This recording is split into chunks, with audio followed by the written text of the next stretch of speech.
Be smarter. The real reason men come back after rejecting you. Here is something that relationship psychology has confirmed repeatedly, and that almost no one says directly. The men most likely to come back after rejecting you are not the ones who realized they made a mistake. They are the ones who realized they can no longer predict how you feel about them.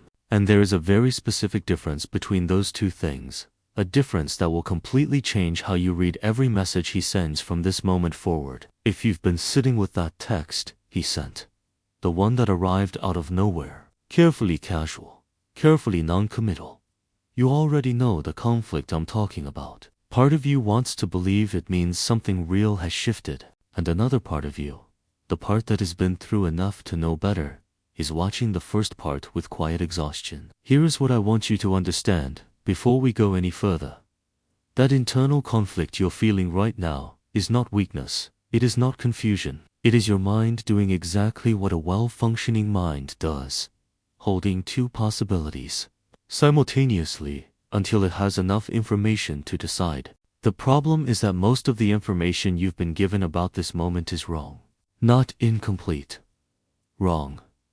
It has been designed to make you feel something, rather than to help you see something. And what you need right now is not permission to feel a certain way about him. You need clarity about what is actually happening in him and in you, so that whatever decision you make it with your eyes completely open.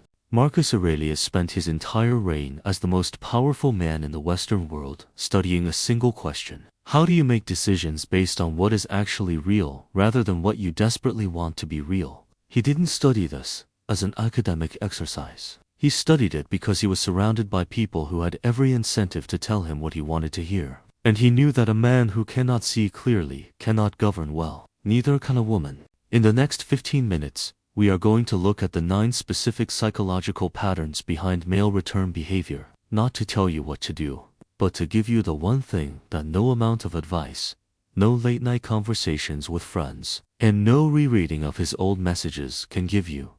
A framework for seeing this situation exactly as it is. When we're finished, you won't be asking yourself what his text means. You'll know, and you'll know what to do with that knowledge, not because someone told you, but because you understood it yourself. Let's begin with the single most important piece of information you need.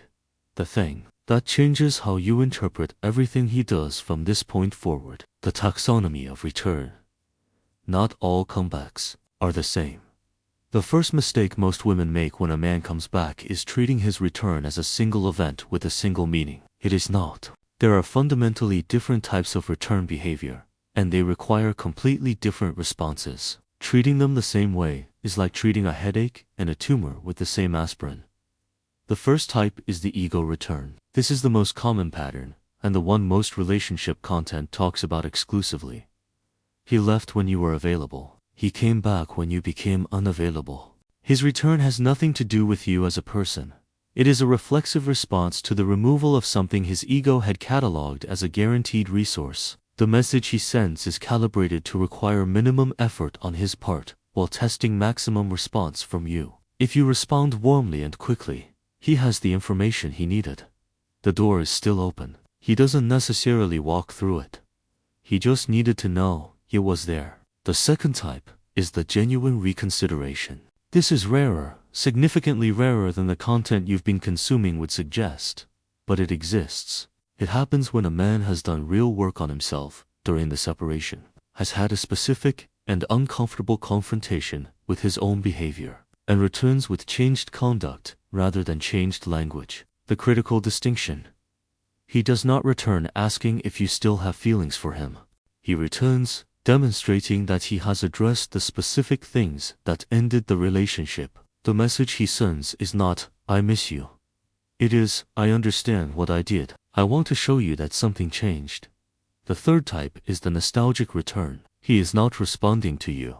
He is responding to his current circumstances. His present is empty, uncomfortable, or disappointing. His mind has edited the past into a highlight reel that erases the incompatibilities and keeps only the comfort. He doesn't miss you as a person with your own complexity and history. He misses the feeling of being in a stable, warm environment where someone knew how to make him feel good without demanding much in return. The fourth type is the prospective regret return. He sees you succeeding. He sees you growing. He sees other people noticing you in ways he didn't when he had access to you. His return is driven not by longing but by a deep, uncomfortable fear of having undervalued what turns out to be a premium asset. This pattern is particularly activating because it can feel like recognition, and it is a form of recognition, but it is recognition of your market value, not your personal value.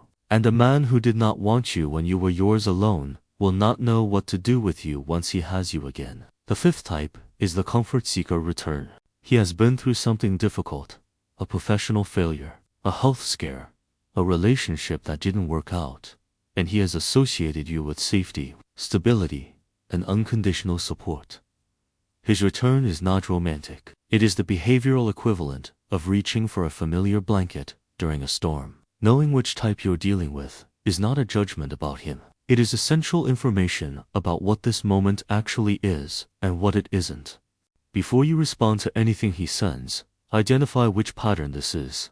Write it down, not in your head, on paper. The act of naming it separates your emotional response from your analytical one. The real economy of your attention. Seneca wrote in On the Brevity of Life. We do not receive a short life, we make it short. We are not poor in time, we squander it. He was writing to a friend in the 1st century AD, but he might as well have been describing exactly what happens when a woman in her 40s spends her Tuesday afternoon passing the subtext of a 2-word message from a man who couldn't be bothered to show up consistently when she needed him to. I want you to make this concrete. Not abstract concrete. Think about the total number of hours you have spent in the last 2 weeks on this situation. Not just the hours you were actively thinking about him. Include the background processing, the moments at the gym where your mind drifted there, the pause before you slept, the slight distraction during a conversation with someone who actually matters to you. Now assign that time a dollar value, not your hourly rate, your hourly potential. What could you be building with that focused attention if it weren't being diverted? A professional skill you've been postponing, a health practice you keep almost starting, a project that has been waiting for you to give it the concentration it deserves. The Stoics understood attention as the primary currency of a human life. Not money, not reputation. Attention, the direction of the mind, is what determines the trajectory of a life. Every philosopher in the Stoic tradition, from Marcus Aurelius to Epictetus, was ultimately describing the same discipline. The refusal to allow external events to claim your internal resources without your deliberate consent. Here is the precise mechanism by which he continues to hold that currency without your awareness. Uncertainty. The human brain allocates disproportionate processing power to unresolved questions. An unanswered text is not just an unanswered text. It is an open cognitive loop that runs continuously in the background of your mind, consuming energy that could be directed elsewhere. This is not a character flaw. It is neurological, and it is why the most powerful thing you can do right now has nothing to do with how you respond to him. It is the decision to close that loop yourself, on your terms, regardless of what he does. His return has given you an unexpected gift, the opportunity to make a fully conscious decision about where your attention goes. Not a reactive decision, not a decision made in the discomfort of uncertainty. A deliberate, considered decision made from your own values about what deserves the finite resource of your focus. For the next 48 hours, every time you notice your attention drifting toward this situation, redirect it toward one specific project or goal. Not as punishment, as practice. You are training your mind to go where you send it. The nostalgia, distortion, understanding what he actually remembers. There is a phenomenon in cognitive psychology that is useful to understand here. When we remember an experience, we do not replay a recording. We reconstruct it, and every reconstruction is slightly edited by our current emotional state. A person who is comfortable and content reconstructs the past more accurately than a person who is lonely, disappointed, or unsatisfied. This matters because the man who is reaching out to you right now is very likely not remembering who you actually were. He is reconstructing a version of you through the filter of whatever discomfort he is currently experiencing. And that reconstructed version is almost certainly more available, more accommodating, more uncomplicated than the real you ever was, because memory tends to erase friction when we are looking for comfort. Seneca wrote, "It is pleasant to have finished what was hard to bear, and the soul naturally feels joy when recalling what has passed." But there is a dark corollary to this. We also remember what we want to be true rather than what was true, especially when the present is uncomfortable enough to make the past look appealing by comparison. He does not miss the arguments. He does not miss the moments when you needed something from him that he was unwilling or unable to give. He does not miss the version of himself that fell short of what the relationship required. What he misses is the emotional environment you created, the warmth, the stability, the sense of being known. And he is reaching for that environment now, precisely because his current environment doesn't provide it. This is not a reason to dismiss what was real between you. If something real existed, it existed. But it is a reason to be extremely precise about what his return is actually asking for. He is not asking for you to resume the relationship at the level it was when it ended. He is asking for access to the feeling he remembers, and those are not the same request. The woman he left has grown. The circumstances that shaped the relationship you had have changed. The version of the relationship he is nostalgic for does not exist anymore. Not because you are less, but because you are more. And the critical question is not whether he can appreciate that. It is whether the growth you've done since he left is fully yours, or whether part of you is still waiting for him to confirm it. Write one paragraph describing who you were in that relationship, and one paragraph describing who you are now. Read both.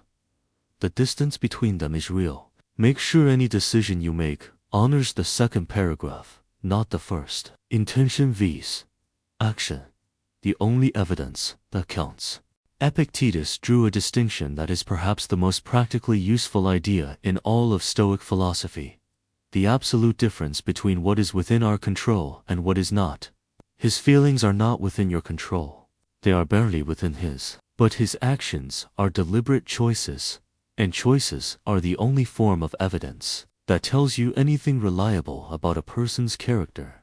How many times have you heard "I miss you" and felt the architecture of your resolve begin to shift? That phrase, those three words, have ended more carefully considered decisions than almost any other combination in the English language, and they are, by themselves, completely meaningless as evidence of anything. Missing someone is an involuntary neurological event. It arises from dopamine deprivation, from disrupted routine, from the sudden absence of a stimulus the brain had learned to expect. A person can genuinely miss you while being completely incapable of treating you well.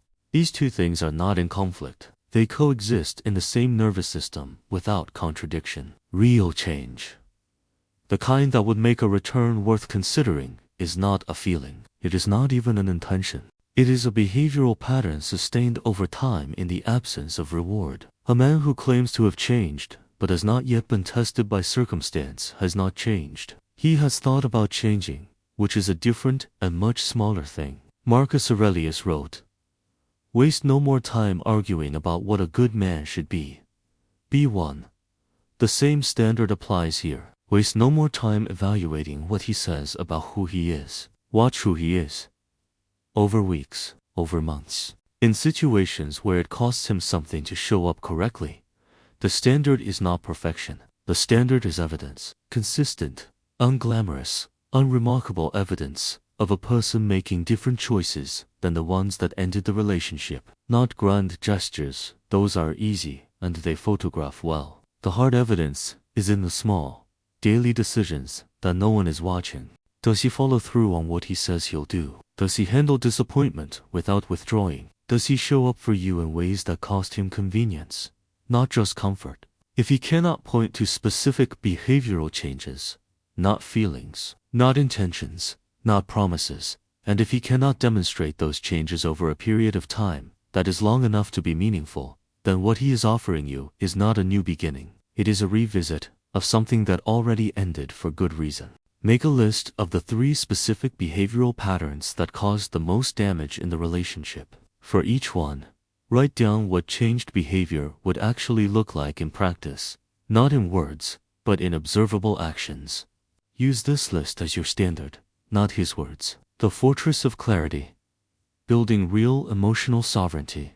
There is a common misunderstanding about what Stoic emotional practice actually involves, and it is worth correcting directly, because the misunderstanding can cause real harm. Stoicism does not teach indifference. It does not recommend the suppression of emotion, the performance of coldness, or the pretense that things which matter don't matter. A woman who reads about Stoic indifference and decides to simply stop feeling in order to protect herself has not practiced Stoicism.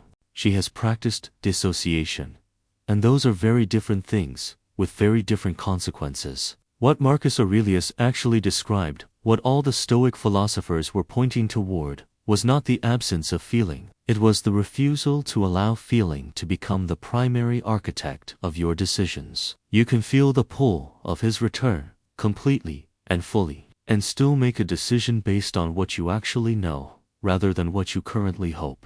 Those two things can coexist. The fortress the Stoics described was not a place you go to feel nothing. It was a place you go to think clearly. A place where the noise of the present moment, the anxiety, the hope, the fear, the longing, is present but not in charge. You are the one who is in charge. The emotions are information. They are not instructions. Epictetus wrote, "Seek not that the things which happen should happen as you wish, but wish the things which happen to be as they are, and you will have a tranquil flow of life." This is not a recommendation to stop wanting things. It is a prescription for the specific kind of peace that comes from seeing a situation as it actually is, rather than as you need it to be. Building this clarity is not a passive process. It requires deliberate practice. It requires the willingness to sit with discomfort long enough to understand what the discomfort is actually about, whether it is about him, or whether it is about something older and more fundamental that he simply activated. The most common discovery women make when they build this kind of clarity is that the real wound is not about this man at all. It is about the pattern, the recurring experience of investing deeply in someone who does not match that investment. And that pattern has a beginning that predates him. Understanding that beginning is more valuable than any decision about whether to respond to his text. Ask yourself one question and answer it in writing. If I knew with absolute certainty that his return was purely ego-driven, and he would eventually leave again, what would I do? Your answer to that hypothetical is your actual answer to the real situation. Prospective regret when he sees what he undervalued. There is a specific pattern worth naming separately because it is particularly activating and particularly easy to misread as genuine recognition. When a man sees you succeeding after his departure, when he observes you thriving professionally, when mutual acquaintances mention your growth, when he encounters evidence that your life expanded rather than contracted after he left, something specific happens in his psychology. It is not admiration in the purest sense. It is a form of retroactive assessment. He is recalculating. He made a decision about your value at a specific point in time, with specific information, under specific circumstances. New information has arrived that challenges that initial calculation. And the most uncomfortable implication of that new information is that someone else may make a better informed decision about your value than he did, and benefit from it while he watches. Seneca wrote that many men desire things not for their intrinsic value, but because others desire them, or because the world has begun to recognize them. This is not a cynical observation. It is a description of how human valuation actually works under conditions of competition and social comparison. Understanding this pattern is important for one specific reason. It can feel like recognition, and in a certain sense, it is. But it is recognition of your trajectory, not your personhood. A man responding to prospective regret is not saying, "I finally see who you are." He is saying, "I finally understand what I passed on." Those are related statements, but they are not the same statement, and the difference matters enormously when you are deciding whether to open a door. The woman who rebuilt herself after he left, who invested in her own growth, not as a strategy, but because growth was what she needed to survive the loss, with her integrity intact, deserves to have that work recognized for what it actually was, not as a performance for his eventual appreciation, as evidence of who she is when the people she loved leave. His recognition of that is worth something. It is not, by itself, worth the door. Strategic command of your focus. At some point in this process, the analysis ends and the decision begins. And the decision is not really about him. It is about where you direct the finite, non-renewable resource of your focused attention from this moment forward. There are women who spend years, in a low-grade psychological negotiation with a man who is not in the room, mentally rehearsing conversations, analyzing past interactions for clues, maintaining a constant background process of what if that consumes enormous cognitive bandwidth without producing any useful output. This is not grief. Grief has a trajectory. This is a loop, and loops require a deliberate interrupt. The Stoic practice is precise here, not the elimination of feeling.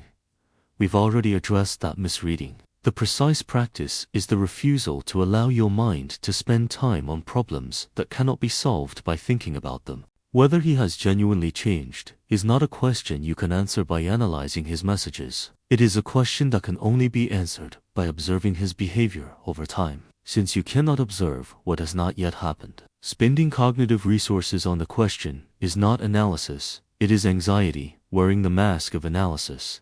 The redirect is not a suppression, it is a reassignment.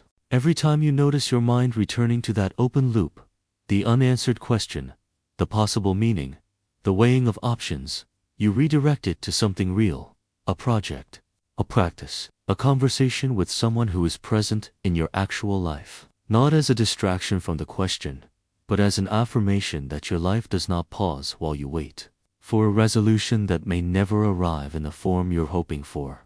The women who navigate this most effectively are not the ones who feel less. They are the ones who have developed a precise understanding of the difference between thoughts that produce insight and thoughts that produce only more thought. When you find yourself thinking the same thought for the third time in a day, that thought has already given you everything it has. Release it. Go work on something that can grow.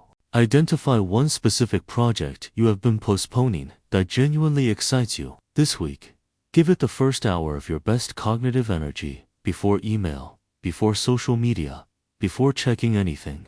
Do this for 7 consecutive days. Notice what changes. The 4 filters, a framework for any decision. Epictetus taught that every impression, every event that arrives in our awareness, every message, every unexpected appearance of a person from our past should be received not as a command, but as a subject for examination. You are but an impression, he wrote, and not at all what you appear to be. The question is always, what are you, actually, before making any decision in response to his return. Whether that is a full response, a boundary, a silence, or a conversation, pass the situation through these 4 filters. They are not rules, they are instruments of clarity. The first filter is justice. Not justice in the legal sense, but in the Stoic sense of appropriate proportion. Ask, does this decision honor the woman I have become during this time? Not the woman I was when the relationship ended. The woman I am right now, having lived through what I lived through, and chosen what I chose in the aftermath. A just decision does not ask you to betray that growth for the comfort of familiarity. The second filter is courage. And here, the Stoic definition of courage matters. It is not the absence of fear. It is the decision to act rightly in the presence of fear. The courageous response in this situation is not always no. Sometimes the courageous response is a difficult conversation. Sometimes it is the willingness to admit that you still feel something and to be honest about that without letting the feeling override your judgment. Courage here means, what is the right thing to do, and do I have the honesty to do it even if it is uncomfortable? The third filter is wisdom, the application of what you actually know, not what you hope, to the prediction of what will happen next. Wisdom asks, based on everything I have observed about this person over the full arc of what I know about them, not the best version I remember, not the worst, but the consistent pattern. What is the most realistic projection of what happens if I open this door again? Wisdom is not cynicism. It is the refusal to be surprised twice by the same pattern. The fourth filter is temperance, the discipline of reason over immediate impulse. The discomfort of uncertainty has its own gravity. It pulls you toward resolution, even when the best resolution is to wait. Temperance asks, am I making this decision because it is the right decision? Or am I making it because the discomfort of not deciding has become harder to tolerate than the risk of deciding badly? If the answer is the latter, the decision is not ready to be made. If he passes all 4 filters with demonstrated behavior, not with words, the door is yours to open or not, entirely on your terms. If he does not pass them, no amount of feeling should override what you know. Take each of the 4 filters and write 1 honest sentence per filter about this specific situation. Do not write what sounds good. Write what you actually think when you are being rigorous with yourself. Keep it. Read it again in 72 hours. The decision, what clarity actually looks like. Everything we have covered in the last 15 minutes was not designed to tell you what to decide. It was designed to give you something far more valuable. A framework for seeing this situation clearly enough that your decision becomes obvious to you. That is what Marcus Aurelius was building when he sat alone in his tent writing the Meditations. Not a philosophy to perform for others, but a set of instruments for seeing his own situation clearly enough to act well. Not perfectly, not without conflict, but well in alignment with what he actually valued, rather than in reaction to what he happened to be feeling in the moment. You now have a more precise understanding of why he is back. You know that the return itself is not the point. The pattern behind it is. You know the difference between the nostalgia he feels and the recognition you deserve. You know that intention without demonstrated behavioral change is not evidence of anything. You know how to use your attention as a strategic resource rather than allowing it to be claimed by uncertainty. And you have 4 specific instruments for evaluating this situation and any situation like it, with the kind of clarity that holds up over time. What you do with all of that is entirely yours, not because you owe him a decision, but because you owe yourself one. A decision that is consistent with who you are right now, not who you were when this started, not the version of you that was willing to accept less than you needed, but the woman who did the work of understanding what happened and chose to grow from it rather than be defined by it. Being smart in this situation is not about winning. It is not about being the one who cares less. It is not about performing indifference or engineering a response that creates maximum psychological impact.